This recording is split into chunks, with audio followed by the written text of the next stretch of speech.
അസ്സലാമു അലൈക്കും വറഹ്മത്തുള്ളാഹി വബറകാതുഹു. പ്രിയപ്പെട്ട മുഅ്മിനീങ്ങളെ, മുഅ്മിനാത്തുകളെ, ഒരുപാട് ആളുകളുടെ ഒരു സംശയം മൂലമാണ് ഇങ്ങനെ ഒരു വീഡിയോ ചെയ്യുന്നത്. ഉലൂഹിയത്ത് സമയം വളരെയധികം അടുത്തു തുടങ്ങി. ഉലൂഹിയത്ത് എത്ര പേർക്ക് അംഗമാവാം? ഏഴ് മാത്രമാണോ, അതോ ഏഴിൽ കുറയാമോ കൂടാമോ എന്നൊക്കെ ചോദിക്കുന്നവരുണ്ട്.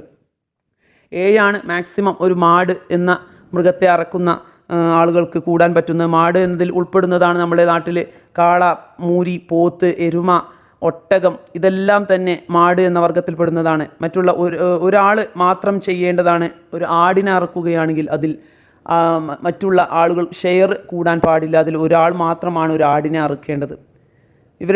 ഇതിലേക്ക് കന്നുകളുടെ അതല്ലെങ്കിൽ മാടിൻ്റെ പ്രായം എന്ന് പറയുന്നത് 2 വയസ്സ് തികഞ്ഞ് 3-ാമത്തെ വർഷത്തിലേക്ക് കടന്നിരിക്കണമെന്നുള്ളതാണ്. അതുപോലെ തന്നെ നമ്മുടെ നാട്ടിൽ കാണപ്പെടുന്നതാണെങ്കിൽ കോലാടാണ് ഇപ്പോൾ നമ്മുടെ നാട്ടിൽ കാണപ്പെടുന്നത്. അതിനും 2 വയസ്സ് തികഞ്ഞ് 3-ാമത്തെ മാസത്തിലേക്ക് കടന്നിരിക്കണം എന്ന ഒരു നിബന്ധന ഉണ്ട്.